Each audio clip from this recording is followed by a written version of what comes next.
RS Bengali ক্লাসরুমে সকলকে স্বাগত। আজকে আমি পশ্চিমবঙ্গ মধ্যশিক্ষা পর্ষদ অনুমোদিত সপ্তম শ্রেণীর যে ভূগোল পাঠ্য বইটি তোমাদের রয়েছে সেই ভূগোল পাঠ্য বইয়ের তৃতীয় অধ্যায় বায়ুর চাপ, এই অধ্যায়টি পাঠ করব এবং পাঠের মাধ্যমে খুঁটিয়ে খুঁটিয়ে এর বিষয়বস্তু বিশ্লেষণ করব। প্রত্যেকটা জিনিস তোমাদেরকে খুঁটিয়ে খুঁটিয়ে সহজভাবে বুঝিয়ে দেবো এবং এখান থেকে যে গুরুত্বপূর্ণ প্রশ্নগুলি পরীক্ষায় আসতে পারে বা যেগুলি গুরুত্বপূর্ণ প্রশ্ন সেগুলি হাতে কলমে লিখে তোমাদেরকে বুঝিয়ে দেবো, তোমরা সেখান থেকে লিখেও নিতে পারবে।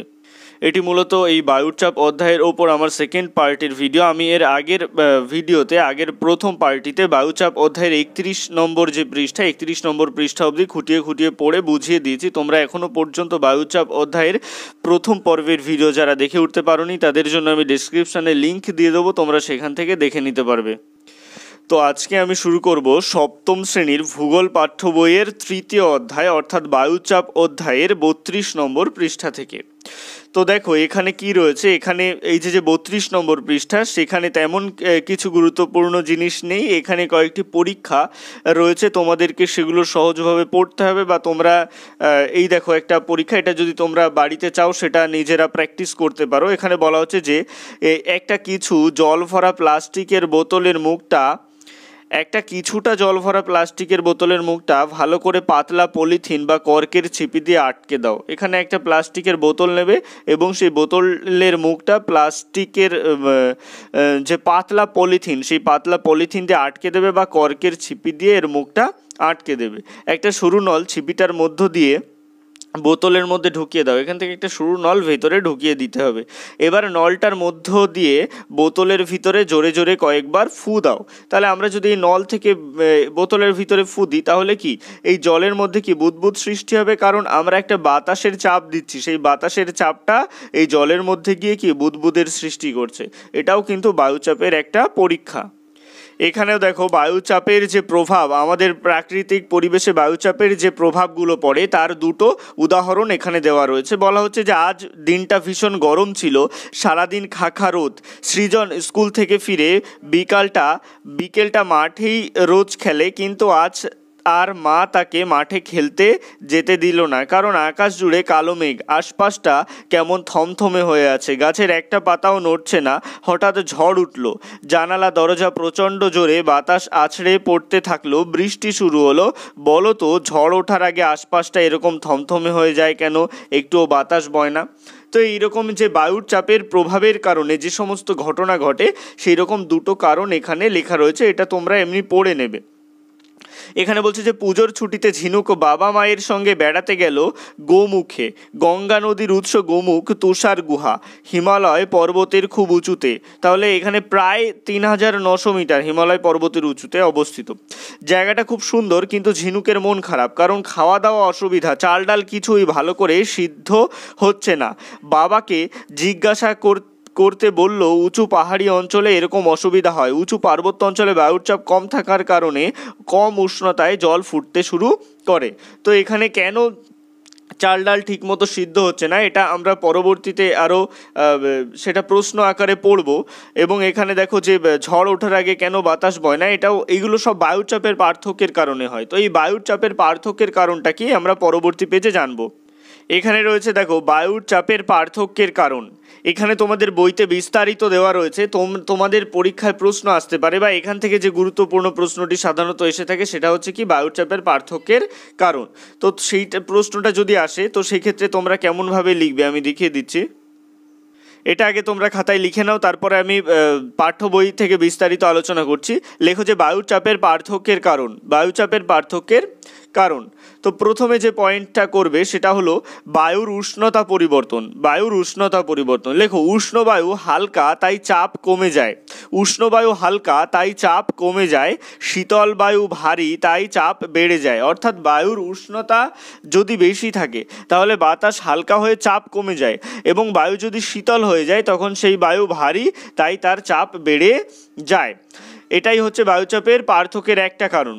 তারপরে বায়ুচাপের পার্থক্যের আরেকটা কারণ দেখো উচ্চতা পরিবর্তনে কি লিখবে, সমুদ্র সমতল থেকে যত উপরের দিকে ওঠা হয় তত বায়ুর ঘনত্ব কমে। সমুদ্র সমতল থেকে যত উপরের দিকে ওঠা হয় তত বায়ুর ঘনত্ব কমে ও চাপ কমে। নিচের দিকে নামলে ঘনত্ব বাড়ে ও চাপ বাড়ে। নিচের দিকে নামলে ঘনত্ব বাড়ে ও চাপ বাড়ে। অর্থাৎ তুমি সমুদ্রপৃষ্ঠ থেকে যত উপরের দিকে উঠবে তত বায়ুর ঘনত্ব কমে যাবে এবং বায়ুর চাপও কমে যাবে, এবং যত নিচের দিকে নামবে তত ঘনত্ব বাড়বে এবং চাপও বাড়বে। এরপরে বায়ুর চাপের পার্থক্যের কারণ হিসেবে তোমরা দুটো পয়েন্ট লিখবে। একটা হচ্ছে আবর্তন গতি। লেখো, পৃথিবীর আবর্তন গতির জন্য বায়ু বাইরে দিকে ছিটকে যায়। বাইরের, এখানে একটা র দেবে, বাইরের দিকে ছিটকে যায়, এর ফলে বায়ুর চাপের তারতম্য হয়। আরেকটা লিখবে জলীয় বাষ্পের প্রভাব। জলীয় বাষ্পপূর্ণ বায়ু হালকা হয় ফলে বায়ুর চাপও কম হয়। জলীয় বাষ্পপূর্ণ বায়ু হালকা হয় ফলে বায়ুর চাপও কম হয়। তো এটা তোমরা প্রশ্ন আকারে লিখে নেবে। এবার চলে আসছি পাঠ্য বইয়ের আলোচনায়, যেখানে বায়ুর চাপের পার্থক্যের কারণ তোমাদের পাঠ্য বইতে রয়েছে। এখানে দেখো বলছে, বায়ুর উষ্ণতার পরিবর্তন হলে বায়ুর আয়তন ঘনত্বের পরিবর্তন হয়। যেমন বায়ু উত্তপ্ত হলে বায়ুর অণুগুলোর গতিবেগ বৃদ্ধি পায়। অর্থাৎ বায়ু যদি উত্তপ্ত হয়ে যায়, গরম হয়ে যায়, তাহলে বায়ুর অণুগুলোর গতিবেগ কি বৃদ্ধি পায়। তারা প্রচণ্ড গতিতে ছুটোছুটি করতে থাকে এবং পরস্পরের থেকে দূরে সরে যেতে থাকে। এভাবে উষ্ণ বায়ু হালকা হয়ে প্রসারিত হয় এবং ওপরের দিকে উঠে যায়। অর্থাৎ যখন বাতাস উত্তপ্ত হয়ে যাচ্ছে, তারা হালকা হয়ে কি হচ্ছে, অণুগুলো প্রসারিত হয়ে যাচ্ছে এবং ওপরের দিকে উঠে যাচ্ছে, ফলে বায়ুর ঘনত্ব কি হচ্ছে, কমে যাচ্ছে। অর্থাৎ নির্দিষ্ট আয়তনে বায়ুর অণুর সংখ্যাও কমে যায়। এখানে দেখো, এখানে যখন এই যে সমুদ্রের একদম উপরিতলের যে জলটা রয়েছে, এই জলটা যখন সূর্যের তাপে কি হচ্ছে, গরম হয়ে যাচ্ছে, তখন সেখানে জলীয় বাষ্পের সৃষ্টি হচ্ছে এবং সেই উত্তপ্ত জলীয় বাষ্পের যে অণুগুলো, সে অণুগুলো হালকা হয়ে তারা এদিকে ওদিকে ছড়িয়ে যাচ্ছে এবং ওপরের দিকে চলে যাচ্ছে। এর ফলে কি হচ্ছে, এর ফলে বায়ুর ঘনত্ব কমে যাচ্ছে। বায়ু শীতল হলে সংকুচিত হয় এবং বায়ুর ঘনত্ব বেড়ে যায়। তাহলে বায়ু আবার যদি শীতল হয়ে যায়, ঠান্ডা হয়ে যায়, তাহলে সংকুচিত হয়, এক জায়গায় চলে আসে বায়ুর অণুগুলো এবং বায়ুর ঘনত্ব বেড়ে যায়, তাই বায়ুর চাপও বেড়ে যায়। তাহলে এখান থেকে আমরা খুব সহজে কি বুঝতে পারলাম, যে বায়ুর উষ্ণতা যদি বেড়ে যাচ্ছে, বায়ু যদি উত্তপ্ত হয়ে যাচ্ছে, তাহলে বায়ুর ঘনত্ব কমে গিয়ে বায়ুর চাপও কমে যাচ্ছে। আবার বাতাস যদি শীতল হয়ে যায়, সেক্ষেত্রে বায়ুর ঘনত্ব বেড়ে গিয়ে তার চাপও বেড়ে যাচ্ছে। এখানে বলা হচ্ছে, এ কারণেই শীতল মেরু অঞ্চলে বায়ুর চাপ বেশি হয় এবং উষ্ণ নিরক্ষীয় অঞ্চলে বায়ুর চাপ কম হয়। এটা কিন্তু শর্ট কোশ্চেনে তোমাদের আসতে পারে, যে শীতল মেরু অঞ্চলে বায়ুর চাপ ড্যাশ, তো শীতল মেরু অঞ্চলে বায়ুর চাপ কি বেশি, আর উষ্ণ নিরক্ষীয় অঞ্চলে বায়ুর চাপ ড্যাশ, উষ্ণ নিরক্ষীয় অঞ্চলে বায়ুর চাপ কম হয়। এখানে দেখো একটা পরীক্ষা রয়েছে, এই পরীক্ষাটা একটু পড়ে নেবে সহজভাবে। বলছে যে একটা পানীয় জলের প্লাস্টিকের বোতল কিছুটা প্রায় ফুটন্ত জল দিয়ে ভর্তি করে ঢাকনা আটকে রেখে দাও। কিছুক্ষণ পরে দেখবে বোতলটা তুবড়ে গেছে, কারণ বোতলে গরম জল ভরার সঙ্গে সঙ্গে ভিতরের বাতাস গরম হয়ে কিছুটা বেরিয়ে গেছে। বাকি বাতাস ঠান্ডা হয়ে সংকুচিত হওয়ায় ভিতরের বায়ুর চাপ কমে গেছে, তখন বাইরের বাতাসের চাপে বোতলটা তুবড়ে গেছে। তো এখানে যদি আমরা গরম জল ভরি, তো গরম জল ভরার সাথে সাথে কি হবে, কিছুটা বাতাস গরম হয়ে বাইরে বেরিয়ে যায়, আর যে ভিতরের বাতাসটা, এই বাতাসটা যখন সংকুচিত হয়ে যাবে, অর্থাৎ বাতাসটা যখন ঠান্ডা হয়ে যাবে, ঠান্ডা হয়ে যাওয়ার ফলে সংকুচিত হবে এবং এক জায়গায় তার ঘনত্বটা এক জায়গায় গুটিয়ে চলে আসবে এবং বাইরের বাতাসের চাপেও কিছুটা দুমড়ে যাবে, তার জন্য এটা তুবড়ে গেছে। এখানে একটা গুরুত্বপূর্ণ তথ্য লেখা রয়েছে, যে এইখান দিয়ে তোমাদের যে প্রশ্নটা আসতে পারে সেটা হলো, যে উঁচু পার্বত্য অঞ্চলে পর্বত আরোহীরা যাওয়ার সময় তারা কেন অক্সিজেন সিলিন্ডার নিয়ে যায়। তো এই প্রশ্ন যদি আসে, যে উঁচু পার্বত্য অঞ্চলে পর্বত আরোহীরা যাওয়ার সময় কেন অক্সিজেন সিলিন্ডার নিয়ে যায়, তো তোমরা তখন লিখবে যে উঁচু পার্বত্য অঞ্চলে, এটা বইতে যাচ্ছে হুবহু তাই লিখবে, উঁচু পার্বত্য অঞ্চলে অথবা বেশি উচ্চতায় বাতাসের পরিমাণ কম হয়, অর্থাৎ বেশি উচ্চতায় বাতাসের পরিমাণ কম হয়, বাতাসে অক্সিজেনের পরিমাণও এত কমে যায় যে শ্বাস নিতে কষ্ট হয়। অর্থাৎ উঁচু স্থানে, অত্যন্ত উঁচু স্থানে বাতাসের পরিমাণও কমে যায়, এবং বাতাসের পরিমাণ কমে গেলে কি হবে, সেখানে অক্সিজেনের পরিমাণও কমে যাবে, আর সেখানে অক্সিজেনের পরিমাণ এতটাই কম যে শ্বাস প্রশ্বাস নিতেও কষ্ট হবে। তো এই কারণেই পর্বতারোহীরা সঙ্গে অক্সিজেন সিলিন্ডার নিয়ে যায়। এটা কিন্তু সাধারণত তোমাদের পরীক্ষায় আসে এই ধরনের প্রশ্ন। তারপরে দেখো বলছে, পৃথিবীর অভিকর্ষজ এবং উপরের বায়ুস্তরের প্রবল চাপে বায়ুর অণুগুলো ভূপৃষ্ঠের কাছাকাছি বেশি পরিমাণে থাকে, আর যত উপরের দিকে যাওয়া হয় তত পরস্পরের থেকে দূরে ছড়িয়ে যায়। দেখো, আমরা কি জানি যে অভিকর্ষের টানে প্রত্যেকটা বস্তুকে পৃথিবী নিজের দিকে টানে। এই যে প্রত্যেকটা বস্তুকে নিজের দিকে টানে, এর ফলেও একটা বায়ুর চাপের সৃষ্টি হচ্ছে নিচের দিকে, অর্থাৎ নিচের দিকে কি বাতাসের চাপটা বেশি হচ্ছে, এবং সেই বাতাসটা যত উপরের দিকে ওঠে, উচ্চতা বাড়ার সাথে সাথে সেই বাতাসের চাপটা কি কম হয়।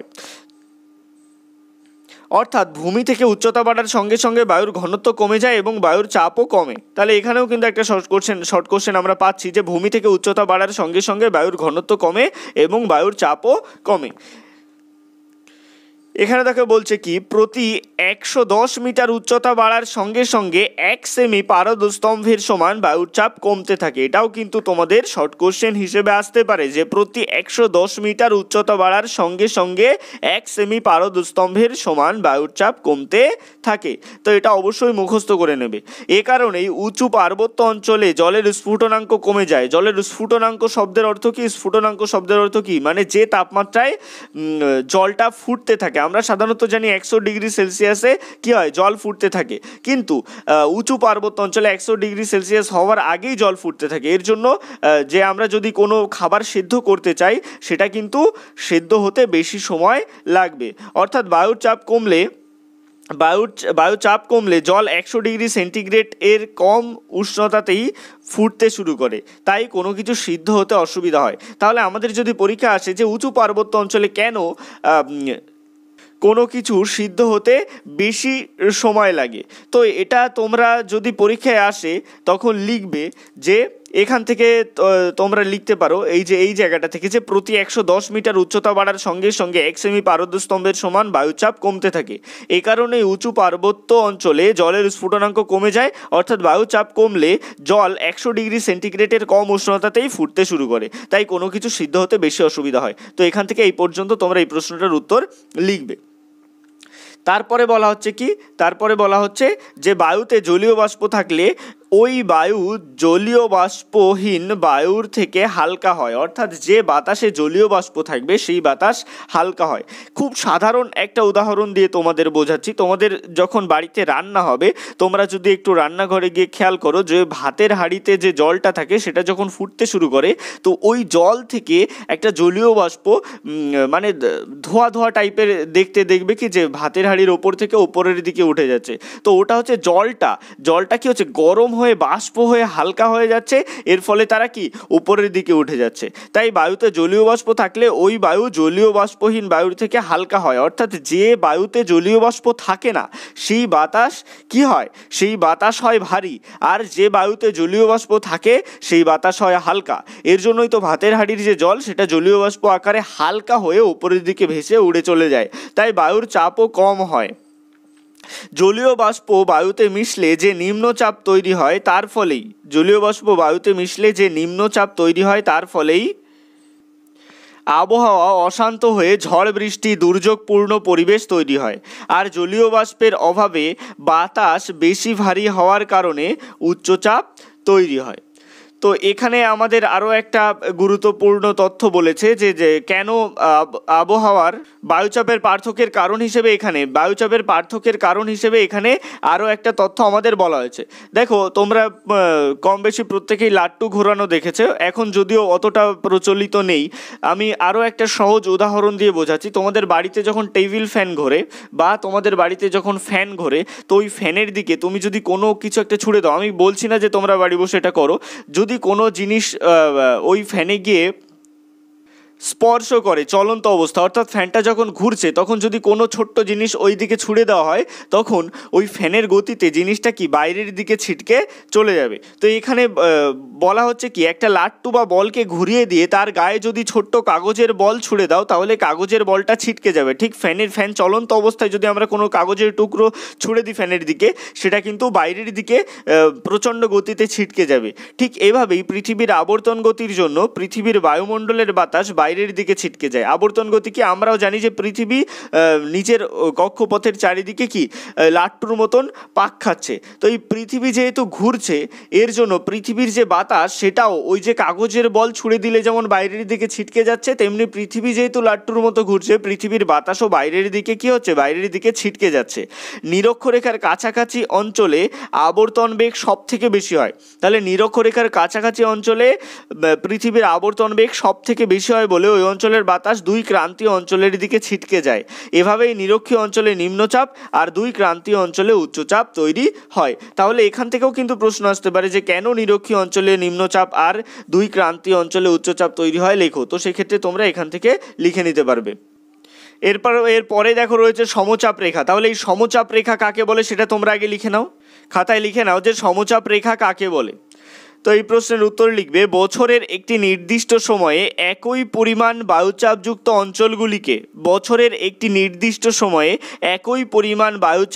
অঞ্চলগুলিকে মানচিত্রে যে রেখা দ্বারা যুক্ত করা হয় তাকে সমচাপ রেখা বলে। অর্থাৎ বলা হচ্ছে কি, বছরের যে কোনো একটা নির্দিষ্ট দিন ধরে নেওয়া হলো, সেই নির্দিষ্ট দিনে একটা বৃহত্তর জায়গার কোন কোন অঞ্চলগুলিতে একই পরিমাণ উষ্ণতা রয়েছে, একই পরিমাণ বায়ুচাপ রয়েছে, সেই একই পরিমাণ বায়ুচাপযুক্ত অঞ্চলগুলিকে মানচিত্রে যে রেখা দ্বারা যুক্ত করা হয়। অর্থাৎ বছরের একটা নির্দিষ্ট দিনে যে স্থানগুলিতে একই পরিমাণ বায়ুচাপ রয়েছে সেই স্থানগুলিকে মানচিত্রে যে রেখা দ্বারা যুক্ত করা হয় তাকে বলা হয় যে সমচাপ রেখা। তো এখানে সমচাপ রেখা সম্পর্কে লেখা রয়েছে, আর এখানে সমচাপ রেখার যে সংজ্ঞাটা আমি বলে দিলাম সেই সমচাপ রেখার সংজ্ঞাটা রয়েছে, এখান থেকে তোমরা একটু পড়ে নেবে। তারপরে রয়েছে সমচাপ রেখার বৈশিষ্ট্য। এটা অত্যন্ত গুরুত্বপূর্ণ প্রশ্ন হিসেবে আসতে পারে। এর মধ্যে দুটো গুরুত্বপূর্ণ প্রশ্ন, যেটা হচ্ছে সমচাপ রেখা কাকে বলে, যেটা আমি লিখে দিলাম, আর হচ্ছে সমচাপ রেখার বৈশিষ্ট্যগুলি লেখো। তো সমচাপ রেখার বৈশিষ্ট্যগুলি লেখো, এটা যদি পরীক্ষা আসে, এখানে কিন্তু বইতে খুব সুন্দর করে দেওয়া রয়েছে, এখান থেকে তোমরা এগুলো অবশ্যই মুখস্থ করে নেবে যে সমচাপ রেখার বৈশিষ্ট্যগুলি কি। সমচাপ রেখায় বায়ুর চাপকে মিলিবার এককে দেখানো হয়। সমচাপ রেখায় বায়ুর চাপকে কি মিলিবার এককে, ব্র্যাকেটে দেখো এমবি লেখা রয়েছে, মিলিবার এককে দেখানো হয়। পৃথিবীতে বায়ুচাপ সাধারণত 980 এমবি থেকে 1050 এমবি দেখা গেছে। তারপরে 2, সমচাপ রেখায় সাধারণত বায়ুর চাপের পরিমাণগুলো গড় সমুদ্রপৃষ্ঠের বায়ুর চাপের হিসেবে দেখানো হয়, এটাও মুখস্থ করে নেবে। এবং 3 দাগে সমচাপ রেখাগুলো পরস্পরকে স্পর্শ বা ছেদ করতে পারে না। এখানে দেখো অনেক সমচাপ রেখা রয়েছে কিন্তু কেউ কাউকে স্পর্শ করছে না, এটাও একটা গুরুত্বপূর্ণ এর বৈশিষ্ট্য, সমচাপ রেখার বৈশিষ্ট্য, যে সমচাপ রেখাগুলো কেউ কাউকে স্পর্শ করে না বা পরস্পরকে ছেদ করে না বা স্পর্শ করে না। তারপরে 4 নম্বর বৈশিষ্ট্য কি, সমচাপ রেখাগুলো যেখানে পরস্পরের খুব কাছাকাছি চলে আসে সেই অঞ্চলে বায়ুর চাপের পার্থক্য বেশি হয়। অর্থাৎ এই সমচাপ রেখা যে অঞ্চলে খুব কাছাকাছি চলে আসে, আমরা এখানে দেখতে পাচ্ছি যে খুব কাছাকাছি চলে এসে দুটো সমচাপ রেখা, তো এই রকম যে খুব কাছাকাছি চলে আসবে সমচাপ রেখাগুলো, সেই অঞ্চলে বায়ুর চাপের পার্থক্য সব থেকে বেশি হবে। এরপরে চলে আসবো 35 নম্বর পাতায়। এখানে রয়েছে যে বায়ুর উচ্চচাপ এবং নিম্নচাপ। এখান থেকে তোমাদের কি আসতে পারে প্রশ্ন হিসেবে যে বায়ুর উচ্চচাপ কাকে বলে এবং নিম্নচাপ কাকে বলে, এটা তোমরা লিখে নাও। তো আগে জেনে নাও যে বায়ুর উচ্চচাপ অঞ্চল কাকে বলে, এটা তোমরা খাতায় অবশ্যই লিখেও নিতে পারো যে বায়ুর উচ্চচাপ অঞ্চল কাকে বলে। বলছি যে সব স্থানের বায়ুর চাপ আশেপাশের বায়ুর চাপের থেকে বেশি তাকে উচ্চচাপ অঞ্চল বলে। ব্র্যাকেটে কি হাই প্রেশার এরিয়া, এটা ব্র্যাকেটে লিখেও নিতে পারো বা তোমরা জেনেও নিতে পারো যে হাই প্রেশার এরিয়া, আর বাংলায় বলা হচ্ছে যে উচ্চচাপ। যে সব স্থানের বায়ুর চাপ আশেপাশের বায়ুর চাপের থেকে বেশি, অর্থাৎ যে সমস্ত অঞ্চলের বায়ুর চাপ অন্য সমস্ত অঞ্চলের বায়ুর চাপের থেকে সব থেকে বেশি হয়, তো এই বেশি বায়ুচাপযুক্ত অঞ্চলটাকেই বলা হচ্ছে যে উচ্চচাপ অঞ্চল। আর ইংলিশে কি বলা হচ্ছে, ইংলিশে বলা হচ্ছে হাই প্রেশার এরিয়া, আর সংক্ষেপে বলা হচ্ছে এইচ। সংক্ষেপে কি বলা হচ্ছে, এইচ হচ্ছে এটার সংকেত যে উচ্চচাপ অঞ্চলটাকে সংক্ষেপে এইচ দ্বারা বোঝানো হচ্ছে। এরপর দেখো নিম্নচাপ অঞ্চল কাকে বলে। উচ্চচাপ অঞ্চল আমরা জানলাম, যে এবার আমরা জানছি যে নিম্নচাপ অঞ্চল কাকে বলে। নিম্নচাপ অঞ্চল কাকে বলে, এক্ষেত্রে তোমরা কি লিখবে, এখানে লিখবে যে সব স্থানের বায়ুর চাপ আশেপাশের বায়ুর চাপের থেকে কম হয়। যে সব স্থানের বায়ুর চাপ আশেপাশের বায়ুর চাপের থেকে কম তাকে নিম্নচাপ অঞ্চল বলে। ব্র্যাকেটে লিখবে কি লো প্রেশার এরিয়া। আর এই যে নিম্নচাপ অঞ্চল এটাকে সংক্ষেপে বলা হয় এল। সংক্ষেপে কি বলা হয়, এল, বড় হাতের এল লিখবে এখানে। এই অধ্যায় থেকে আরও একটা গুরুত্বপূর্ণ প্রশ্ন, যেটা সবথেকে গুরুত্বপূর্ণ প্রশ্নগুলির মধ্যে অন্যতম, সেটা হচ্ছে যে বায়ুর উচ্চচাপ এবং নিম্নচাপের মধ্যে পার্থক্য লেখো। এটা সাধারণত আসতে থাকে পরীক্ষায় প্রায় প্রত্যেকবারই, যে বায়ুর উচ্চচাপ এবং বায়ুর নিম্নচাপের মধ্যে পার্থক্য লেখো। তো এক্ষেত্রে যদি বায়ুর উচ্চচাপ এবং বায়ুর নিম্নচাপের মধ্যে পার্থক্য আসে বা উচ্চচাপ ও নিম্নচাপের মধ্যে পার্থক্য আসে, তো সেই ক্ষেত্রে তোমাদের বইতে খুব সুন্দর করে দেওয়া রয়েছে, বইতে যেটুকু দেওয়া রয়েছে তোমাদের সেটুকু বুঝে পড়লেই তোমরা কিন্তু পরীক্ষায় লিখতে পারবে। তো এখান থেকে বুঝে বুঝে পড়ে নেবে, যে সমস্ত অঞ্চলে বায়ুর উষ্ণতা কম, অর্থাৎ পৃথিবীর শীতল অঞ্চলগুলোতে বায়ুর উচ্চচাপ দেখা যায়। যে সমস্ত অঞ্চলে বায়ুর উষ্ণতা কম, অর্থাৎ পৃথিবীর শীতল অঞ্চলগুলোতে বায়ুর উচ্চচাপ দেখা যায়, যেমন শীতল নাতিশীতোষ্ণ অঞ্চল, মেরু অঞ্চল। আবার এখানে কি নিম্নচাপের ক্ষেত্রে কি, যে সমস্ত অঞ্চলে বায়ুর উষ্ণতা বেশি, অর্থাৎ উষ্ণ অঞ্চলগুলিতে বায়ুর নিম্নচাপ দেখা যায়, যেমন নিরক্ষীয় অঞ্চল, ক্রান্তীয় অঞ্চল। তারপরে দেখো উচ্চচাপে, উচ্চচাপের বায়ু শীতল হওয়ায় বায়ু সংকুচিত হয়। সংকুচিত মানে কি, এক জায়গায় চলে আসা, আর প্রসারিত মানে কি, চারিদিকে ছড়িয়ে যাওয়া। তো উচ্চচাপের বায়ু শীতল হওয়ায় সংকুচিত হয়ে যায়। আমরা আরও খুব সহজ উদাহরণ দিয়ে বুঝতে পারি। দেখো যখন একটা তরল অবস্থায় থাকে কোনো জল, তো সেটা যখন আরও বেশি ঠান্ডা হয়ে যায়, শীতল হয়ে যায়, তখন বরফ হয়ে জমাট বেঁধে যায়, অর্থাৎ সংকুচিত হয়ে জলের অণুগুলো কি এক জায়গায় চলে এসে জমাট বেঁধে বরফে পরিণত। এটাই হচ্ছে সংকুচিত হওয়া, অর্থাৎ এক জায়গায় চলে আসা, এক জায়গায় গুটিয়ে যাওয়া। তো এটাই হচ্ছে উচ্চচাপের বায়ু শীতল হওয়ায় বায়ু সংকুচিত হয়। আর এখানে কি বলছে, নিম্নচাপের বায়ু উষ্ণ হওয়ায় বায়ু প্রসারিত ও হালকা হয়। উষ্ণ হওয়ায় কি, উষ্ণ হচ্ছে জলটা ফুটে যাচ্ছে, বাষ্প হয়ে চারিদিকে কি ছড়িয়ে যাচ্ছে, প্রসারিত হয়ে যাচ্ছে, তাই বলা হচ্ছে কি নিম্নচাপের বায়ু উষ্ণ হওয়ায় বায়ু প্রসারিত ও হালকা হয়। তারপরে দেখো বায়ুর নিমজ্জনের কারণেও বায়ুর উচ্চচাপ সৃষ্টি হয়, অর্থাৎ শীতল অঞ্চলে বাতাস ঠান্ডা ও ভারী হয়ে ভূপৃষ্ঠের দিকে নেমে আসে। এইভাবে ভূপৃষ্ঠের কাছাকাছি বায়ু বেশি ঘন, তাই চাপও বাড়ে। আর এখানে বায়ুর ঊর্ধ্বগমনের কারণেও বায়ুর নিম্নচাপ সৃষ্টি হয়, অর্থাৎ উষ্ণ অঞ্চলে ভূপৃষ্ঠের কাছাকাছি বায়ু হালকা হয়ে উপরের দিকে উঠে যায়। এভাবে ভূপৃষ্ঠের কাছাকাছি বায়ু ঘনত্ব কমে যায়, তাই বায়ুর চাপও কম হয়। আর এখানে বলা হচ্ছে কি, শীতল ও ভারী বাতাসে জলীয় বাষ্প খুবই কম থাকে। শীতল ও ভারী বাতাসে জলীয় বাষ্প খুবই কম থাকে, এ কারণে উচ্চচাপ অঞ্চলে সাধারণত মেঘ বৃষ্টি কিছুই হয় না। দেখো জলীয় বাষ্পটা সাধারণত কি, সূর্যের তাপেই হচ্ছে, কোনো তাপ না থাকলে তো জলীয় বাষ্প হবে না। তো যেখানে শীতল অঞ্চল, ঠান্ডা অঞ্চল, সেখানে তাপ কোথা দিয়ে আসবে, তো আর সেখানে তাপ না আসলে তো জলীয় বাষ্পও হবে না। তাই বলা হচ্ছে যে শীতল ও ভারী বাতাসে জলীয় বাষ্প খুবই কম থাকে, এই কারণে উচ্চচাপ অঞ্চলে সাধারণত মেঘ বৃষ্টি কিছুই হয় না। আর জলীয় বাষ্প যদি না হয় তাহলে মেঘ বৃষ্টি হবে কি করে, পরিষ্কার ও শান্ত আবহাওয়া থাকে। আর এখানে বলা হচ্ছে উষ্ণ বায়ু ওপরের স্তরে শীতল বায়ুর সংস্পর্শে এলে বায়ুর জলীয় বাষ্প ঘনীভূত হয়ে জলের সূক্ষ্ম ফোঁটা এবং বরফের সূক্ষ্ম কণায় পরিণত হয়। এ কারণে নিম্নচাপ অঞ্চলে মেঘ বৃষ্টি, ঝড়, অশান্ত আবহাওয়া দেখা যায়। এখানে বলা হচ্ছে যে বাতাস বয়ে যায়, অর্থাৎ বাতাস তো সবসময় বইতে থাকে, বাতাস বইতে থাকেই বলেই যে আমরা অনুভব করতে থাকি যে এখানে বাতাস বইছে। বাতাস না বইলে তো আমরা অনুভব করতে পারতাম না। তো এই বাতাস বয়ে যায় কেন, এটা আমাদের খুব সহজভাবে এখানে পাঠ্য বইতে দেওয়া রয়েছে। বলছে বায়ুর উচ্চচাপ অঞ্চল থেকে নিম্নচাপ অঞ্চলের দিকে বয়ে যায়, অর্থাৎ বাতাস উচ্চচাপ অঞ্চলের দিকে নিম্নচাপ অঞ্চলের দিকে বয়ে যায়। দেখো খুব সহজভাবে এখানে বোঝার চেষ্টা করো। ধরো এখানে বাতাসের এই অঞ্চলটাতে বাতাসের উচ্চচাপ আছে, এই অঞ্চলটাতে বাতাসের কি উচ্চচাপ রয়েছে। তো এই উচ্চচাপযুক্ত বাতাস এখানে রয়েছে, আর এখানে ধরো নিম্নচাপ, এই অঞ্চলটাতে ধরো বায়ুর নিম্নচাপ রয়েছে এবং এই অঞ্চলটাতে বায়ুর উচ্চচাপ রয়েছে। সব সময় এই উচ্চচাপ অঞ্চলের থেকে বাতাস এই দিকে ছুটতে থাকবে, এই নিম্নচাপ অঞ্চলের দিকে ছুটতে থাকবে, কারণ এখানে বায়ুর চাপ কম, এখানে বায়ুর চাপ বেশি। তো যেখানে বায়ুর চাপ বেশি সেখান থেকে সবসময় বায়ুর চাপ যেদিকে কম সেই দিকে বাতাস ছুটতে থাকে। এর কারণে বায়ু বা বাতাস সবসময় কি বইতে থাকে। তাই এখানে বলা হচ্ছে যে বায়ুর উচ্চচাপ অঞ্চল থেকে নিম্নচাপ অঞ্চলের দিকে বয়ে যায়, অর্থাৎ বায়ুর চাপের পার্থক্যই বায়ু প্রবাহের প্রধান কারণ। তাহলে বায়ু প্রবাহের প্রধান কারণ কি, বায়ু প্রবাহের প্রধান কারণ হচ্ছে বায়ুর চাপের পার্থক্য।